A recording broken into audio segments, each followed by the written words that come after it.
আমার কাছে পার্সোনালি মনে হয়েছে অনেক ভীতু মানুষ, প্লাস ডিসিশন নিতে পারতো না।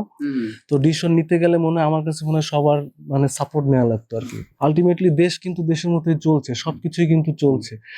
আমরা বিশ্বকাপটা মিস করলাম আর কি। সাকিব ভাই মাঠে থাকলে প্লেয়ারদের ভিতরে অন্যরকম একটা আত্মবিশ্বাস থাকে।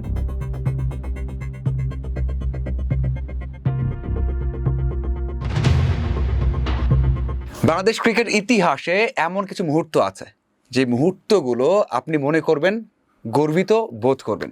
এমনই একটা 2015 সালের অ্যাডিলেড। আরও কিছু ঘটনা আছে। 2010 সালে নিউজিল্যান্ডের বিপক্ষে বাংলাদেশ দল সিরিজ জিতেছিল 4-0-তে। সেখানে 26 রান দিয়ে 4 উইকেট নিয়েছেন একজন পেসার। তার ক্যারিয়ারে উত্থান পতন অনেক আছে এবং বাংলাদেশ ইতিহাসে সাক্ষী আছেন তিনি। আজ তার সাথে কথা বলবো। আমাদের বিশেষ গেস্ট রুবেল হোসেন, আজকের ক্যাম্পাস টাইমসের বিশেষ অতিথি। আমরা তাকে নিয়ে আলোচনা করব। রুবেল ভাই, অসংখ্য ধন্যবাদ সময় দেওয়ার জন্য। প্রথমেই যে প্রশ্নটা করতে চাই সেটা হচ্ছে, আপনার সময়টা কেমন যাচ্ছে এখন? খেলার বাইরে আছেন, যদিও আপনার যে বয়সটা এখন 36 বছর চলে, এই সময় তো অনেকে খেলায় থাকে, অনেকে খেলছে। কেমন সময় কাটছে, কি করছেন? না, আলহামদুলিল্লাহ আমার এখন আসলে আমি খেলাধুলাটা তেমন একটা করা হচ্ছে না পার্সোনালি।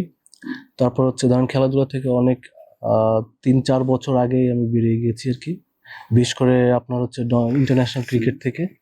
আর ডোমেস্টিক ক্রিকেট লাস্ট খেলেছি এই লাস্ট ইয়ার খেলিনি, তার আগের বছর খেলেছি।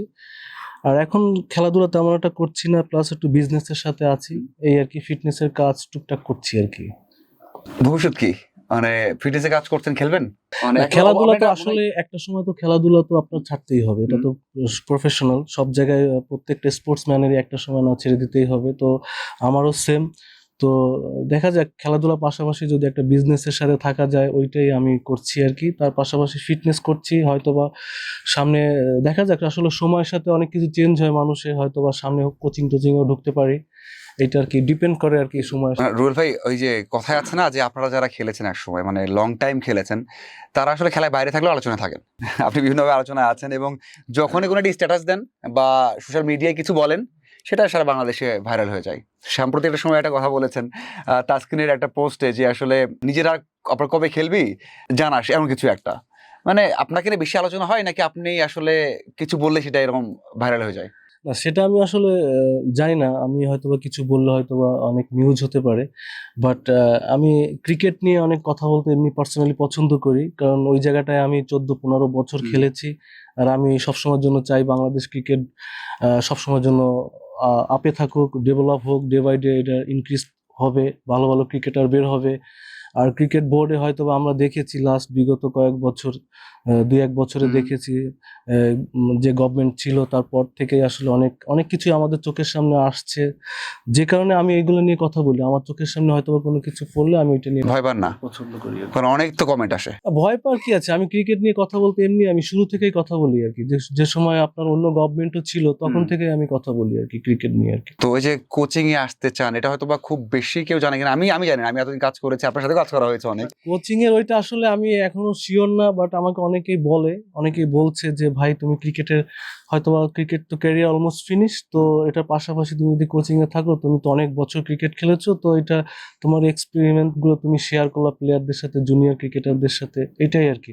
তো আমি ওইটা নিয়ে এখনো চিন্তা করি নাই, বাট লেটস সি, দেখা যাক কি হয়। আসলে সময় আমাকে বলে দেবে আর কোন দিক যাবো। কিন্তু ওই যে শুরু করলাম, আপনি যে কমেন্ট করেছেন সেখানে কথা হয়েছে, তাসকিনদের সাথে তো আপনি খেলেছেন, সম্পর্কও ভালো, কিন্তু তাদের সাথে দেখা হলে বা এই যে যখন কমেন্টটা করেছেন এবার কথা হয়নি, বা যখন কথা হয় তখন কেমন কথা হয়? কথা হয়, আমার সাথে অনেক প্লেয়ারই কথা হয়। তাসকিন তো আমার খুব কাছের। আসলে বাংলাদেশ ক্রিকেটে লাস্ট কিছুদিন ধরে যা দেখছি, তো ওইটার প্রেক্ষিতেই ওয়ার্ল্ড কাপ মিসিং অনেক কিছুই দেখছি, তো ওইটার প্রেক্ষিতেই আসলে আমি স্ট্যাটাসটা দিয়েছিলাম আর কি, যে নেক্সট তোদের আর কোনো টুর্নামেন্ট আছে কিনা নিজেরা আর কি। বিশ্বকাপ মিস করেছে, অনেকে বলে যে না বিশ্বকাপ মিস করলে সমস্যা নেই। আপনি তাহলে কেন এইভাবে কমেন্ট করেছেন? আপনি কেমন ফিল করেছেন? ডেফিনেটলি আমি যেহেতু অনেক বছর ক্রিকেট খেলেছি, আমি এই জায়গাটা ফিল করি। আর আই হোপ বাংলাদেশে যারা ক্রিকেটার আছে, শুধুমাত্র ইন্টারন্যাশনাল না, ডোমেস্টিক ধরেন আপনার যে ফার্স্ট ক্লাস ক্রিকেট খেলে বা প্রিমিয়ার ফার্স্ট ডিভিশন, যারা ক্রিকেট খেলে, যারা মানে নর্মাল, যারা ধরেন আপনার মানে জেলা ভিত্তিক যারা ক্রিকেট গুলো খেলে, তারা হয়তো এই জিনিসগুলো ফিল করবে যে টপ লেভেলে ক্রিকেট খেলাটা কতটা হাইলাইটেড হয়, কতটা ওইখানে পারফর্ম করলে সেটা আপনার জেলা ভিত্তিক আর ইন্টারন্যাশনাল তো ডিফারেন্ট একটা জায়গা, সারা ওয়ার্ল্ডের ক্রিকেট নেশন দেশগুলো দেখে। তো আমার ওই জায়গা থেকে আমি আমার এই স্ট্যাটাস থেকে শুরু করে যে কথা বলি না কেন, আমি আমার ওই জায়গাগুলো থেকে এই কথাগুলো বলি।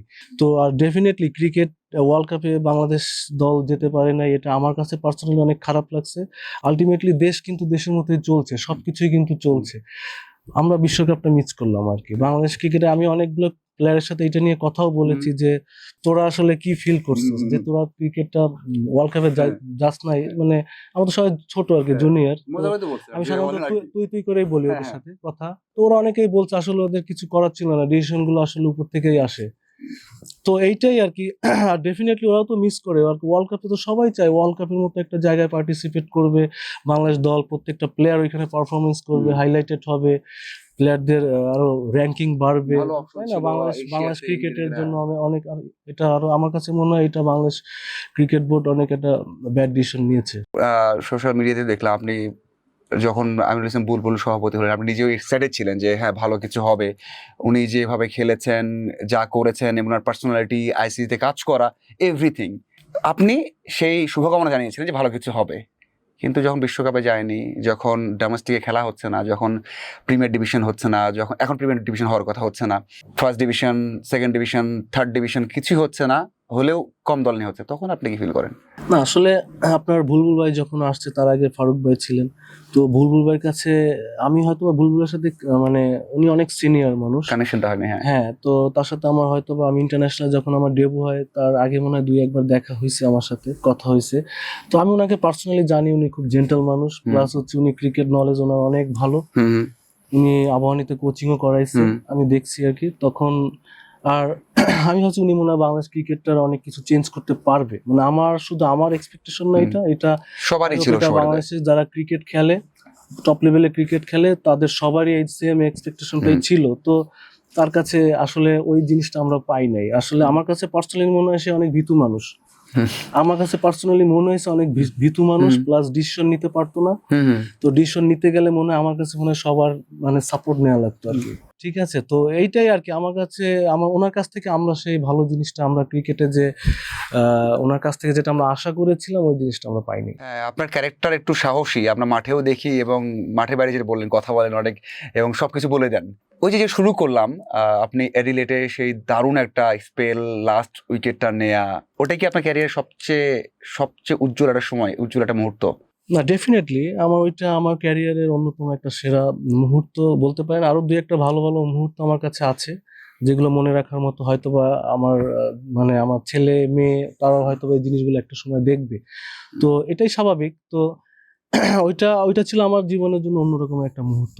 হয়তো ওই সিচুয়েশনটা, ওইখানকার ওই পরিস্থিতি, সবকিছুই আমার কাছে অন্যরকমই ছিল। ওই মোমেন্টের আগে এমন কোনো ঘটনা ঘটেছে বা ক্যাপ্টেন কিছু বলেছে, এমন কিছু আছে? কারণ খুবই ক্রুশিয়াল টাইম ছিল, যদি 1-2টা বাউন্ডারি পেয়ে যেত, বা ওই সময়টা মানে ক্লোজ টাইমে, মানে কোনো কি ঘটনা মনে পড়ে যে আসলে আপনি কি চিন্তা করছিলেন? বা কারণ এই বিগ ম্যাচ, ডেফিনেটলি আমাদের ওই ম্যাচটা, তো আমাদের আসলে প্রত্যেকটা ম্যাচ নামার আগে তার আগের দিন আমরা টিম মিটিং করি। তারপর বিশেষ করে আমরা পেস বোলাররা নিজেরা আমরা অনেক আলাপ আলোচনা করি। কালকে ইংল্যান্ডের সাথে আমাদের খুব ভাইটাল একটা ম্যাচ, আমরা যদি জিতি আমরা কোয়ার্টার ফাইনাল মানে আমরা খেলবো। তো এটা অবশ্যই আমরা আলাপ আলোচনা করি। তারপরে আমরা যখন নামছি, তখন সবার ভিতরে অন্যরকম একটা ফিলিংস ছিল যে এই ম্যাচটা আমাদের জিততে হবে। আগে থেকে ফিলিংস পাচ্ছিলেন যে কিছু হতে পারে? ডেফিনেটলি আমরা তো আমাদের 120% আমরা দেওয়ার জন্য প্রস্তুত ছিলাম ওই ম্যাচে। হয়তো বা আমরা রেজাল্ট নাও আমাদের পরে আসতে পারে, বাট আমরা দিন শেষে আমরা বলতে পারবো যে আমরা আমাদের সর্বোচ্চ এফোর্টটা আমরা দিয়েছি মাঠে। তো এইটাই আর কি। বাট সিচুয়েশন এমন ছিল, আমরা ভালো একটা আমাদের একটা ছিল, ব্যাটসম্যানরা ভালো একটা স্কোর করেছিল, হয়তোবা ওই কন্ডিশনে হয়তোবা ওইটা এনাফ ছিল না, আর কিছু থাকলে হয়তো আর একটু ভালো হতো। তারপরও আমার কাছে মনে হয়েছে যে ঠিক আছে। তারপরে আমরা ধরেন সিচুয়েশনটা এমন একটা পর্যায়ে ছিল যে বলে মানে 12 বলে হয়তো 15 রান এরকম একটা ছিল। আমার হাতে যখন ক্যাপ্টেন বলটা দেয়, তখন আমি আসলে অত কিছু চিন্তা করিনি। আমি চিন্তা করছি যে আমাকে ভালো বোলিং করতে হবে, এইটাই প্রথমে আমি চিন্তা করছি। কোনো কি লাইন লেন্থ বা কিছু চিন্তা করেছিলেন যে আমি কি করলে বেটার হয় এখানে এমন? না ডেফিনেটলি ওইখানে একটু উইনের প্রবলেম ছিল, আর একটা সাইড ছিল ছোট আর একটা সাইড ছিল অনেক বড়। তো আমি যে পাশটা থেকে আমি বল করছিলাম, তো তো এই হ্যাঁ, লেফট সাইডটাই ছিল আপনার, ছোট সাইডটা ছিল। তো আর আমি জানতাম না যে বল এত রিভার্স সুইং করবে, মানে আমি তো যেহেতু আমি নর্মালি আমি আমার এগেনস্ট সাইড থেকে আমি বল করেছিলাম, তো এই পাশটা থেকে বলের একটা যখন যখন একদিকে যায়, আমি যদি এগেনিস্টে বল করি তখন কিন্তু এটা রিভার্স সুইংটা একটু বেশি কাটে। তো ওই জন্য আমার জন্য একটু সুবিধা হয়েছে ওই পাশ থেকে বোলিং এসে। তো এইটাই আর কি। তো যখন আমি দেখছি যে প্রথম বলটা যখন আমি স্টুয়ার্ট ব্রডকে যখন আউট করি, ও তার আগে আবার অবশ্য সাকিব ভাই আমাকে কিছু ভালো কথা বলছিল আর কি, মানে এটা আমি অবশ্য অনেক জায়গায় বলেছি। তো না, উনি আমাকে বলছিল যে তোর একটা এই একটা সুযোগ যে দেশকে তোর কিছু দেখানোর, এই হিরো আর এই একটা মানে সেরকম একটা সুযোগ। তা আমি এতটুকুই বলছি যে ভাই আমি আপ্রাণ চেষ্টা করবো এই। তো এটা বলে আমি আমার বোলিং মার্কে চলে যাই আর কি। তারপরে তো আপনারা দেখছেনই, তারপরে তো স্টুয়ার্ট ব্রডের প্রথম বলে আমি গোল করি। বাট আমি যখন স্ক্রিনে দেখতেছিলাম আমার বলটা যখন রিভার্স সুইং করছে, খুব অনেক রিভার্স সুইং করছে, তখন আমার ভিতরে অন্যরকম একটা বিশ্বাস চলে আসছিল যে আমি এই ওভারে হয়তো বা আমি লাস্ট উইকেটকে শেষ করে দিতে পারবো। আপনি যতটা রিভার্স সুইং পেয়েছেন, মানে ভিডিও দেখে আরো বেশি আত্মবিশ্বাস হয়ে গেছেন যে আসলে এমন হচ্ছে বলটা। এছাড়া আপনি ধরেন ক্যারিয়ার বলেন, ক্যারিয়ারে আপনার ম্যাচ খেলেছেন 100, ওয়ানডে 100 বেশি খেলেছেন, 44টা উইকেট নিয়েছেন। একটু কি আক্ষেপ টেস্ট নিয়ে আছে, টেস্ট বা টি20 নিয়ে? কারণ টেস্টে আপনি 27টা টেস্ট খেলেছেন মনে হয়, এভারেজটাও থেকে গেছে 70-এর উপর, উইকেটও খুব বেশি না, 35টার মতো আছে। সবচেয়ে বেশি গড় যে প্লেয়ারদের, ওখানে একটা মানে নেগেটিভ রেকর্ড যেটা, তার মধ্যে আপনি আছেন। বাংলাদেশের শাহাদাত ভাই আছে, আপনি আছেন, তাপস বৈশ্য আছে, পাকিস্তানি বোলার আছে। এটা কি মনে হয় যে আপনার একটা ইনজাস্টিস যে আপনি ওখানে ভালো বলতে পারেন নাই? না টেস্ট নিয়ে তো আসলে আমি ম্যাক্সিমাম আবার দেখতে হবে যে আমাদের বাংলাদেশের কন্ডিশনে ম্যাক্সিমাম টেস্ট আমি খেলতাম একটা সময়। এমনও হয়েছে যে বাংলাদেশের মাটিতে আপনার যখন বিশেষ করে তখন তো আমাদের ধরেন আমরা হয়তো বা পেস বোলারদের ব্যর্থতা স্বাভাবিক, আমরা হয়তো বা উইকেট নিতে পারতাম না, ঠিক আছে, ব্যাটসম্যানদের টেস্টে বিশেষ করে। তো যে কারণে আমাদের উইকেটগুলো একটু স্পিন সহায়ক বানাতো, প্লাস হচ্ছে স্পিনার বেশি নিয়ে খেলতো। এমনও হয়েছে যে আমাদের টেস্টে একটা পেস বোলার নিয়ে খেলছে, এরকমের হয়েছে, আমি একাই খেলছি। তো এটাই আর কি, এটা আমার নিজেরই ব্যর্থতা। তো আমি হয়তোবা টেস্ট ওই রকমের উইকেট পাইনি, হয়তোবা আমি বোলিং করছি 20-30 ওভার বোলিং করছি, ইকোনমি ঠিক আছে, কিন্তু আমার লাস্ট দিন শেষে উইকেট নাই। তো আসলে টেস্ট ক্রিকেটে মেইন হচ্ছে উইকেট। তো আপনার যতই আপনি ভালো বোলিং করেন না কেন, ভালো 2-3টা স্পেল করতেছেন, কিন্তু আপনার দিন শেষে উইকেট নাই, আপনার ক্যারিয়ারে কিন্তু উইকেট লেসটাই থাকবে। কিন্তু আমি যে ওই টেস্টে এত ভালো বোলিং করেছি বা হয়তো উইকেট পাইনি, কিন্তু এটা আসলে দিন শেষে কেউ মনে রাখে না, এইটাই আর কি। বাট অবশ্যই আমার টেস্টটা আরো ভালো করার সুযোগ ছিল, যেটা আমি করতে পারিনি। ওয়ানডেতে আপনি এখনো টপ 5-এ আছেন বাংলাদেশের, মানে উইকেট টেকারের যে তালিকা আছে 144টা আপনার ওডিআই উইকেট। আপনার 9 থেকে 21 সাল পর্যন্ত 12 বছর ছিলেন, কিন্তু ম্যাচ খেলেছিলেন 104টার মতো বা 5টার মতো। না এটা নিয়ে আসলে আমার আক্ষেপ একটু না, এটা নিয়ে আমার অনেক বড় একটা আক্ষেপ। তো এটা নিয়ে আসলে কি বলবো, কারণ আমি ধরেন একটা সময় তো আপনারা নিজেই জানেন, আপনি দেখছেনও নিজে অনেক। তো আমি যখন ম্যাচ খেলতাম, আমি তখন মাসাই ভাই ছিলেন না। মাসাই ভাই ওয়ার্ল্ড কাপ, আপনি তো জানেন, মাসাই 11 বিশ্বকাপ খেলতে পারে নাই, ইনজুরি হলো, আপনার টেস্ট অভিষেক হলো, তখন আবার ইনজুরিতে পড়ে গেল। তার আগে বাংলাদেশে যে বিশ্বকাপটা হলো, মাসাই ভাই খেলতে পারে নাই। হ্যাঁ, তখন ওইখানে খেলতাম হচ্ছে আমি, শফিউল আর আলামিন মেবি। আসলে তারপরে তো আমি ওইখানে কি হলো, তারপর আপনি পারফর্ম করছি, তারপরে তো 2015 বিশ্বকাপ খেলতাম, মানে থাকে না, মানে কেন সমস্যা কি ছিল তাহলে?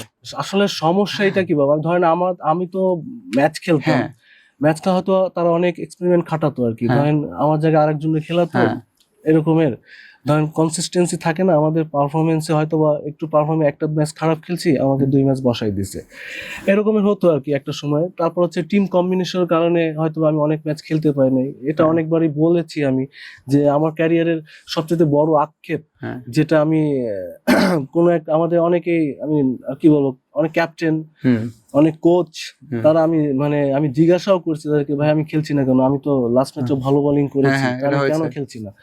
বলছে দেখ তুই তো টিম কম্বিনেশনের কারণে খেলতে পারছিস না। হ্যাঁ, তো এই টিম কম্বিনেশনটা আমি শুনতে শুনতে আপনি আমি হয়তো কোনো ক্যাপ্টেনকেও জিজ্ঞাসা করেছিলেন? হ্যাঁ জিজ্ঞাসা করেছি, কি উত্তর পেয়েছেন? ওই যে টিম কম্বিনেশন, এই টিম আর কম্বিনেশন কোনো উত্তর নেই, পারফরমেন্স কোনো উত্তর নেই। না, এই যে টিম কম্বিনেশন এইটাই হচ্ছে আমার কাছে অ্যান্সার আর কি। পারফরমেন্স তুই ভালো খেলছিস, ভালো খেলতেছিস, তোর সুযোগ অবশ্যই আসবে। আমি তো একটা সময় 5টা সিরিজ আমি টিমের সাথে ছিলাম, ম্যাচ খেলেননি ম্যাচ খেলি নাই। তো, 15 তারপরে বিশ্বকাপে তো আমার খুব ভালো একটা পারফরমেন্স ছিল, এটা তো- তারপরে আমার আমি একটু সিক হয়ে পড়ি, তারপর থেকে আসলে আমার প্রবলেমটা শুরু হয়েছে আর কি। আসলে সবকিছু মানুষ ভুলে যায়, মেইন হচ্ছে এটাই। এখনো তো বাংলাদেশে অনেকেই আছে, যেমন ধরেন সৌম্য সবশেষ সিরিজের লাস্ট ম্যাচে 91 করেছে, এই ফার্স্ট ম্যাচে বাদ পড়েছে। পেসারদের মধ্যে এমন হয়, যখন দেখেন এগুলো যে ন্যাশনাল টিমে এখনো দুই এক জায়গায় এমন হয়, তখন কি আর মনে হয় না যে আপনার সাথেও যে এখন ইনজাস্টিস হয়েছে, এখনো হচ্ছে মাঝে মাঝে? না, এটা হবে, এটা আমার সাথে হয়েছে, প্লাস হচ্ছে অনেক ব্যাটসম্যানদের সাথেও হয়েছে, আপনার সামনে এখন যারা খেলছে এদের সাথে হবে।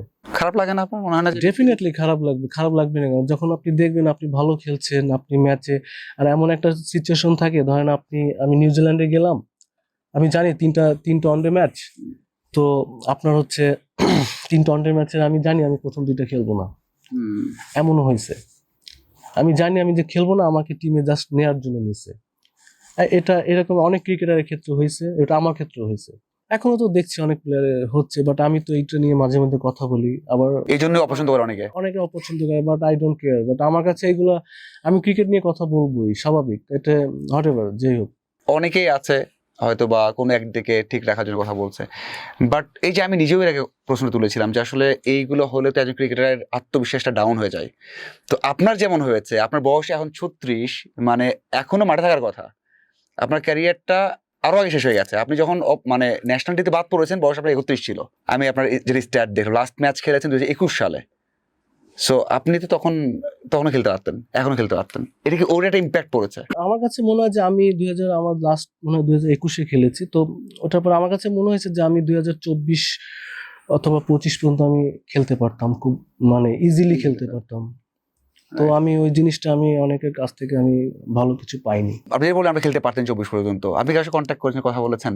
না, আমি আসলে ওই রকমের কারোর সাথে মানে কথা Even- বলি even না, আমি কারণ খুবই- আমি ওই যে খেলার জন্য বা এই টাইপের, আমি আসলে ওই টাইপের ছেলেও না পার্সোনালি, কিন্তু আমি নর্মালি আমার মতো থাকতে পছন্দ করি, কারণ আমি পারফরমেন্স দিয়ে, আমি যতদিন ক্রিকেট খেলেছি আমি আমার যোগ্যতার সহিত ক্রিকেট খেলেছি, তো এইটাই আর কি। বাট আমি চাই যে বাংলাদেশ প্লেয়াররা যেন মানে ইনজাস্টিস না হয়, এটাই আমার হচ্ছে মেইন কথা। বারবার এটাই বলছি যে বয়স 36, আপনি চাইলে ঢাকা প্রিমিয়ার ডিভিশন, বিপিএল, এগুলো তো অলরেডি খেলতে পারতেন। তো এইগুলোতে আপনি একবার ডিটাচ কেন, মানে এগুলোতে কোথাও নেই কেন আপনি? এটা হতে পারে যে আমি একটু ওই যে অনেকের সাথে একটু স্ট্রেট ফরওয়ার্ড কথা বলি, তো এটা হয়তো আমার জন্য কাল হয়ে দাঁড়াইছে, এটাও হতে পারে। আবার একটা সময় ধরেন আমি ন্যাশনাল টিমে এমন হয়েছে, বিপিএল আমি প্রথম সেকেন্ড কলে আমি কিন্তু আমাকে টিমগুলো নিয়ে গেছে। এইটা নিয়ে আমার ওরকম আক্ষেপ নাই, আমার কারোর প্রতি কোনো আক্ষেপ নাই, বাট এটা ঠিক না আর কি। কোনো ক্রিকেটার, আমার কথা হচ্ছে আপনি যখনই আপনার কাছে পাওয়ার থাকবে, ঠিক আছে, আপনি এটা শুধু আপনার অপচয় করেন না, আপনি আপনার পাওয়ারটা নিজের হিসেবে ইউজ করেন না। সাম্প্রতিক সময় অনেক কিছু ঘটেছে, প্লেয়াররা খারাপ করতে পারে, ডেডিকেশন নিয়ে কথা হয় যে আপনারা যখন খেলেছেন, আপনার ইনজুরি হোক, মাশরাফির ইনজুরি হোক, সার্জারি হোক, অথবা তাসকিনের কারো ইনজুরি হোক, সেটা খেলেছেন। এখন অনেকে বলে যে এখনকার প্লেয়াররা ডেডিকেটেড না, তারা আসলে অতটা কমিটেড না।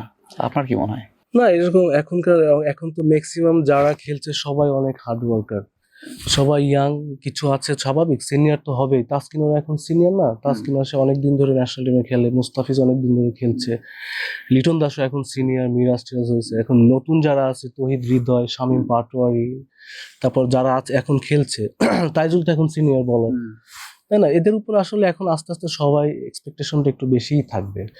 তো আর ডেডিকেশন লেভেলে হয়তো বা আগে অনেক প্লেয়ার ছিল, একটু বয়স ছিল, প্লাস হচ্ছে সিনিয়র ছিল, অনেক সিনিয়র ছিল, তারপর জুনিয়র ছিল, মিডিল এজ ছিল। এখন কিন্তু ম্যাক্সিমাম প্লেয়ারদের এজটা কিন্তু 19-20 বা 18-20 এরকমেরই। তো আমার কাছে মনে হয় না ডেডিকেশন লেভেলটা হয়তো বা আমাদের ক্রিকেট বোর্ডের আসলে লাস্ট 2 ইয়ার্স বা এরকমের যে প্রবলেমগুলো হচ্ছে, তো এটা নিয়েই আসলে প্লেয়াররা আমার কাছে মনে হয় মানসিকভাবে সবকিছু, একটা বড় কোনো টুর্নামেন্টে বা এই ধরনের অনেক কিছুই হয়, তো বা যে কোনো একটা টুর্নামেন্ট না, যে কোনো একটা লিগের সময় দেখবেন একটা সমস্যা, ঠিক আছে, তারপর হচ্ছে ক্রিকেট বোর্ড নিয়ে অনেক সমস্যা, ঠিক আছে। আমার কাছে মনে হয় যে ক্রিকেট বোর্ডটা হয়তো বা বেশি আমাদের প্লেয়ারদের একটু হ্যাম্পার করছে আর কি। 12-13 বছর আমি ইন্টারন্যাশনাল সার্ভিস দিয়েছি, পরে আন্ডার 19 ধরে 14-15 বছর খেলছি, বাংলাদেশ ক্রিকেট বোর্ডের সাথে আমি সংযুক্ত। তো আসলে একটা প্লেয়ার একটার বেশি ডাব তো খেতে পারে না, পারে হাইস্ট গেলে হয়তো সে যদি অতিরিক্ত টায়ার্ড হয় বা তার যদি ট্রেনিং বা ক্যাম্প ট্যাম্প হয়তো বা যদি হয়, দেন হয়তো বা সে 2টা ডাব খেতে পারে আর কি। তো ভদ্রলোক যিনি বলছে উনি তো বলছে যে কত অনেক অনেক ডাব, আমি হয়তো বা ওরকম ভাবে ভালো মতো দেখি না, কিন্তু উনি ডাবের হিসাব নিচ্ছে আর কি। এটা নিয়ে তো অনেক কথাবার্তা ফেসবুকে অনেক কিছু হয়েছে আর কি। এবার এটা হাস্যকর আমার কাছে মনে হয়েছে, এটা মানে মানে হয়তো প্রবলেম আছে কোনো। এটা ওয়ার্ল্ড কাপ না খেলার জন্য গেল 3-4 মাসের একটা অস্থিরতার কারণে আপনার কি মনে হয় এটা খুব সহজে কেটে উঠবে বা কেটে উঠেছে? ওয়ার্ল্ড কাপ আমাদের ক্রিকেট বোর্ডের বর্তমান অবস্থা, তারপর মানে সবকিছু মিলে আসলে তেমন একটা ভালো পর্যায়ে নাই। ওয়ার্ল্ড কাপে বাংলাদেশ পার্টিসিপেট করে নাই, এইটার রিয়াকশন কি হবে ভবিষ্যতে, সামনে কি হবে, এটা হয়তো আপনিও দেখবেন, আমিও দেখতে পারবো, হয়তো আমি এটা নিয়ে অনেক কিছু বলবো, তখন সিচুয়েশনে দেখা যাবে কি হয়। তো এইটাই আর কি, যে বাংলাদেশ ওয়ার্ল্ড কাপে মিস করছে আর কি। ওয়ার্ল্ড কাপই একটা প্লেয়ারের স্বপ্ন, ওয়ার্ল্ড কাপে খেলা। অনেকের হয়তো বা এখানে বলতে পারে যে ওয়ার্ল্ড কাপে যায় নাই বাংলাদেশের তেমন কোনো ক্ষতি হয় নাই। আর আপনি ক্ষতির কি বুঝবেন? আপনি কি ক্রিকেটার? আপনি কি স্পোর্টসম্যান? আপনি ক্ষতির আপনি কিভাবে বুঝলেন? আপনি হয়তো বা আপনি ক্রিকেট বোর্ডের চিন্তা করছেন, তাই না? দেশ তো স্বাভাবিকভাবে সবকিছুই সচ্ছল অবস্থায় আছে, তাই না? আমি হয়তো দেশ নিয়ে কিছু বলতে চাচ্ছি না, কিন্তু সবকিছুই কিন্তু ঠিক আছে, তাই না? তো আমাদের আলটিমেটলি ক্ষতিটা কি হয়েছে?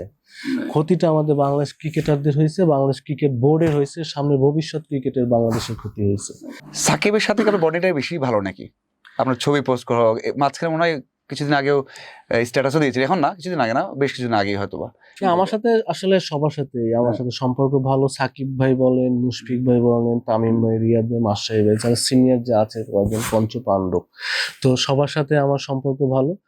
তো হয়তোবা সাকিব ভাইয়ের সাথে আমি অনেক কিছু শেয়ার করি, অনেক কথা বলি, ঠিক আছে। আর হয়তোবা সাকিব ভাই এটা ডিজার্ভ করে, যে উনি যে যে মানে ক্রিকেটার, তাই না? উনি শুধু আমিই বলবো না, এটা আমার কাছে মনে হয় যে সবাই বলবে, সাকিব ভাইকে নিয়ে কথা বলবে সবাই।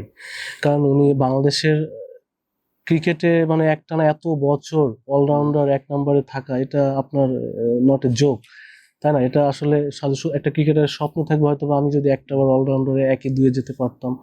তিনি 12 বছর টানা 12 বছর আপনার 1 নম্বর অলরাউন্ডার, এটা আসলে এটা অনেক বিশাল একটা অ্যাচিভমেন্ট ওনার জীবনের, যে বাংলাদেশের এত বড় একজন লিজেন্ড ক্রিকেটার, তাই না? তো আপনার হচ্ছে তাকে দেশের মাটি থেকে যদি শেষ ম্যাচটা যদি খেলে সে যদি তার ক্রিকেট ক্যারিয়ারটা শেষ করতে পারে, এটা দেশের মানুষও খুশি হবে, আমাদের স্পোর্টসে যত ক্রিকেটার আছে তারাও আমার কাছে মনে হবে যে তাকে সে প্রাপ্য সম্মানটা দেওয়া হয়েছে, তারাও খুশি হবে। আর আমার কাছে ওনার জীবনের ক্যারিয়ারটা উনি বলতে পারবে যে আমার লাস্ট ম্যাচটা আমি বাংলাদেশের আমার দেশের মাটিতে শেষ করতে পারছি। আমার কাছে মনে হয় এই এই সুযোগটুকু ওনাকে দেওয়া উচিত। কোনটা কথা বা কাজকে ইন্সপায়ার করেছে এমন আছে সাকিবের সবসময়? তার সাথে আসলে আমার অনেক অনেক আড্ডা, বা আপনার খারাপ সময় এসে আপনাকে আমরা যখন কোন একটা সিরিজে আমি যখন খেলতাম রেগুলারলি, তখন তো আসলে অনেক আড্ডা হতো, অনেক প্লেয়ার, শুধু আমি একা না, আমার সাথে আরো অনেক ক্রিকেটারই থাকতেন। তো একসাথে অনেক আড্ডা, আর শুধু সাকিব ভাই, যে শুধু সাকিব ভাইয়ের সাথে না, সবার সাথে আড্ডা হতো। আসলে আমাদের একটা গ্রুপ থাকতো, কিন্তু সবাই একসাথে আড্ডা মারতাম, খেতে যেতাম একসাথে বাইরে। তো এইটাই আর কি। আর যখন সাকিব ভাইয়ের সাথে যখন আমরা আড্ডা মারতাম, বা তখন ক্রিকেট নিয়ে কথা হতো, ক্রিকেটের বাইরেও কথা হতো। আর ডেফিনেটলি যখন তো জুনিয়র ক্রিকেটাররাও থাকতেন, তখন তারাও তো তার কাছ থেকে অনেক কিছু বের করে নিয়ে আসার চেষ্টা করতো, যে কিভাবে বোলিং, কোন সিচুয়েশনে, উনি তো অনেক এক্সপিরিয়েন্স। আপনার ক্যারিয়ারে সবচেয়ে কঠিন মোমেন্ট কোনটা ছিল যে আপনি হয়তো বা কান্না করেছেন, আপনি হয়তো বা মেনে নিতে পারছিলেন না? থাকে এরকম, অনেক সময় অনেক সিচুয়েশন থাকে ম্যাচে, ধরেন খুব টাফ টাইম থাকে, টাফ ওভার থাকে। তো ওরকমই কিছু ওভার আমার এই এতদিনের ক্যারিয়ারে আসছে। তো ওইটাই আর কি। আমার হয়তো আমার নিধাস ট্রফিতে, আপনারা জানেন যে শ্রীলঙ্কাতে একটা ছিল সবার নিধাস জন্য ট্রফি, কষ্ট। হ্যাঁ হ্যাঁ। তো ওই ম্যাচটা আসলে আমার লাস্ট ওভারটা অনেক আমি রান দিয়েছিলাম, ওই ম্যাচটা আমার জন্য হেরেছিল আর কি বাংলাদেশ। ওটা T20 একটা ছিল। তো ওইটা আর কি, ওই ম্যাচটা আমাকে আসলে অনেক অনেক কিছু দেখাইছে আর কি। এখন কি মাঝে মনে হয় যে এই ওভারটা এই বলটা ভালো করতে পারতাম? না না, অবশ্যই আমি এটা হয়তো ওদিন আর দেখি নাই, মানে খারাপ লাগছিল, আমি রুমে গিয়ে অনেক কান্না করছিলাম আর কি, চোখ থেকে পানি বেরিয়ে গেছিল আর কি। তো এইটা আর কি। বাট ডেফিনেটলি ওইখানে অনেক কিছু হয়তো বা আমার মিস্টেক ছিল, আর একটু অন্যভাবে হয়তো আমি একটু প্ল্যানিং করতে পারতাম, আর একটু স্লো হতে পারতাম, একটু ধীর গতিতে। আমি একটু তাড়াহুড়া করেছিলাম। তো আমার কাছে মনে হয়েছে আসলে মানুষ তো শেখার তো শেষ নেই। তো হয়তোবা অনেক সময় অনেক দুনিয়া এখন যারা ক্রিকেট খেলছে ওদের জন্য অনেক অনেক কিছু শেখার আছে। এই ধরনের সিচুয়েশন হয়তো মুস্তাফিজ রেগুলারলি বল করে এই ধরনের সিচুয়েশন, এখানে ও অনেক এক্সপিরিয়েন্স, ও আইপিএল খেলে, অনেক জায়গায় খেলেছে। তারপর ধরেন এখন যারা আছে আমার হাসান মাহমুদ আছে, শরীফুল টরিফুল আছে, যারা তানজিম সাকিব, তাসকিন, সবাই আসলে যে কোনো সময় যে কোনো এরকম সিচুয়েশন চলে আসতে পারে। আমার কাছে মনে হয় এই সময়টা একটু টাইম নেওয়া উচিত, ক্যাপ্টেনের সাথে কথা বলা উচিত, হাইপার না হয়, তাড়াহুড়া না হয় যেন। তো এইটাই আর কি, আমার কাছে মনে হয় মানুষ তো অনেক কিছু দেখে শিখে, অনেক কিছু সিচুয়েশনে অনেক কিছু শিখে ফেলে। আপনার ছেলের ভিডিও দেখছিলাম, দেখলাম আপনার সেই অ্যাডিলেটের।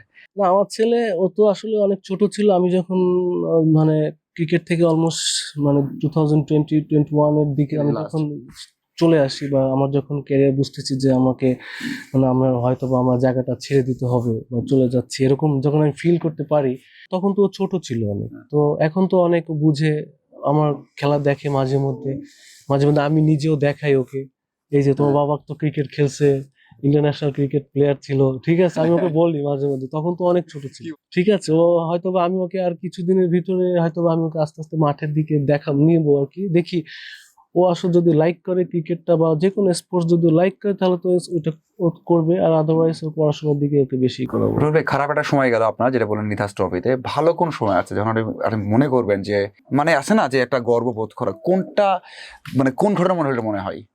ক্রিকেটে আমার অনেক ভালো ভালো ম্যাচ আছে, অনেক ভালো ভালো ওভার আছে, হয়তো বা আমি ওই রকমের লাস্টের দিকে এসে জিতাই নাই ওই ওভার গুলোতে, কিন্তু এই ধরেন আবার অনেক ম্যাচ আমি তো একাই ঘুরে দিয়েছি। তো ইংল্যান্ডের সাথে যখন লাস্ট একটা ম্যাচ আপনার শফিউল, ইংল্যান্ডের সাথে, ইংল্যান্ডের মাটিতে আমরা একটা ম্যাচ জিতেছিলাম। তো আমাদের প্রথম দিকে অনেক পেস বোলার তখন কে ছিল ওই ম্যাচটায়, শফিউল ছিল, আমি ছিলাম, হয়তো বা মাশরাফি ভাই ছিল কিনা আমার মনে আসতেছে না। তো প্রথম দিকে ওরা খুবই করতেছিল আর কি, পিটাচ্ছিল আমাদের পেস বোলারদের অনেক। আমি তো অনচেঞ্জে ম্যাক্সিমাম টাইম তখন বল করতাম, শফিউল নতুন বলে বল করতো, আর সাথে মনে হয় মাশরাফি ভাই করতো। তো তখন আমি যখন অনচেঞ্জে আসলাম, ওরা মনে হয় প্রথম 6 ওভারে মনে হয় ওরা 70 রান করে ফেলছিল আর কি এরকমের। তো আমি এসেই আপনার 2টা উইকেট নিয়ে গেলাম প্রথম ওভারেই। তো ওই ওই 2টা ওভার কিন্তু টার্নিং পয়েন্ট, তখন ওদের রান রেটটা ওদের স্লো হয়ে গেল, তখন ওরা যে হাইপে ওরা রান তুলছিল তখন তখন কিন্তু ওরা স্লো হয়ে গেল। বাট এই আমরা কিন্তু ওই ম্যাচটা জিতছি আর কি, লাস্টে আবার শফিউল এসে ওই ম্যাচটা জিতেছিল। তো আসলে ওই আমার 2টা উইকেট, বাট ওই ওভারটা আমার কাছে অনেক বড় কিছু। আমাকে অবশ্যই ক্যাপ্টেন ওই ওই ওভারটা নিয়ে অনেক প্রশংসা করছে, তো ওই ওভারটা খুব ইম্পর্টেন্ট ছিল আমাদের দলের জন্য। তো এই রকমের অনেকগুলো ম্যাচ আছে যেখানে আমার কন্ট্রিবিউশন আছে। এটা কি বিশ্বকাপে ইংল্যান্ডের এগেনস্টে এই 11 সালটা বলছেন? না, এটা হচ্ছে আমার সালটা মনে হচ্ছে ইংল্যান্ডের মাটিতে শফিউল একটা ম্যাচ জিতেছে লাস্ট ওভারে। আপনার নিধাস ট্রফির কথাই তো বলতে পারেন, নিধাস ট্রফিতে আমি প্রথম 3 ওভার দিয়েছিলাম 11-12 ভালো বল করছেন তো। লাস্টের ওভারে আমি 21-22 রান দিয়ে আমি খলনায়ক হয়ে গেলাম। তো ওইটা আমি যদি লাস্ট ওভারে আমি যদি ম্যাচটা যদি জিতাই পারতাম তাহলে তো আমি পুরো একদম হিট হয়ে যেতাম, তাই না? তো এই জিনিসগুলো আসলে এরকমই হয় আর কি, কিছু কিছু সময় আমাদের পরে যায়, আবার কিছু কিছু সময় আসলে অনেকেই বলতে পারে যে স্লগ ওভারে বোলিং করা, কিন্তু আসলে সবাই কিন্তু স্লগ ওভারে বোলিং করে না। আমি এটা নিয়ে অনেকবার বলেছি অবশ্য, যে স্লগ ওভারে ধরেন একটা সময় আপনার আগে আমি যখন 2009-এ আমার যখন ডেবু হয় মেবি, তো তার আগে বাংলাদেশ টিমে স্লগ ওভারে কে বোলিং করতো? সৈয়দ রাসেল ভাই করতেন, তারপর যারা তখন খেলছেন তালাবে আরো আগে খেলেছেন, হ্যাঁ তাও খেলেছেন ওই সময়। মাশরাফি ভাইকে আমরা দেখেছি কিছু কিছু ম্যাচে মাশরাফি ভাই বোলিং করতো স্লগ ওভারে। তো স্লগ ওভার আমি যখন বাংলাদেশ জাতীয় দলে খেলি তখন তারপর থেকে কিন্তু আমি কিন্তু কনসিস্টেন্সি কিন্তু স্লগ ওভারে ম্যাক্সিমাম টাইম আমাকে ওই সময় এই রিস্ক থাকবেই না, মানে থাকবে। তো আমার কাছে ওইটা আসলে অনেক চ্যালেঞ্জ থাকতো। তো স্লগ ওভারে যে আগে বাংলাদেশ কিন্তু ম্যাচ, তারপরে আপনার স্পিনাররা ধরেন সাকিব ভাইরা বোলিং করতো স্লগ ওভারে, পেস বোলাররা তেমন একটা বোলিং করতেন না, যেটা প্র্যাকটিক্যালি আপনি দেখতে পারেন। তারপর আসলে স্লগ ওভারে বোলিং করাটা আমাদের জন্য অনেক চ্যালেঞ্জিং, অনেক চ্যালেঞ্জ থাকে। অনেক সময় আমরা সাকসেস হলে বাহবা পাই, আবার যখন আমরা সাকসেস হই না তখন আমরা গালি শুনি। তো এইটাই আর কি। কার কোন গুণটা ভালো লাগে? আমি যে একটা বলি সাকিব মানে কি?